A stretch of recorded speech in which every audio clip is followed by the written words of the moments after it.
We made it. 5.4. This is good news. All right, so our essential question here, how does the mechanical energy of a system change? We will be able to state all types of energy included in the mechanical energy of a given system, state how much the mechanical energy of a system changes during a process, state how the forces acting on a system participate in changing the system's mechanical energy. Remember, mechanical energy is the total kinetic and potential energy of a system. However, which energies get included depends on which objects are included in the system. For every object that can move included in the system, there's an amount of kinetic energy included in the mechanical energy of the system.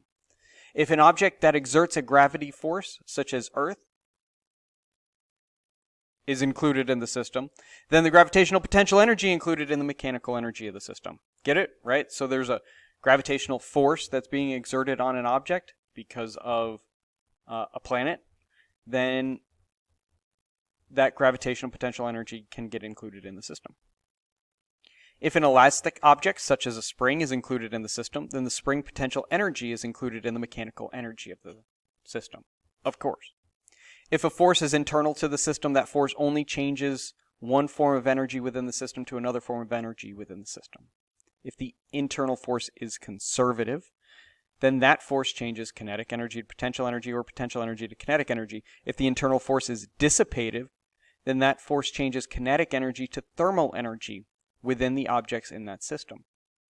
If a force is external to the system, that force may be transferring energy to the system from one system to the next, or transferring energy away from the system. If the external force does positive work, that is, the force makes an acute angle with the displacement of the object the force acts on, then that means the system is gaining energy. Likewise, the external force takes energy away from the system if there's negative work. If there's an acute, no. If there's an obtuse angle with displacement of the object the force acts on. So remember, if that angle is greater than 90 degrees, then you're doing negative work. If it's exactly 90 degrees, it's zero work, and if it's less than 90 degrees, it's positive work, and you're adding in energy.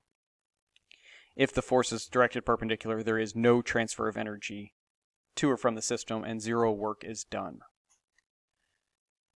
How this appears. The skill presented in this lesson appears on the AP Physics exam this way. You will be presented with some physical situation where something happens that results in energies being transferred in or out of the system from one form to another.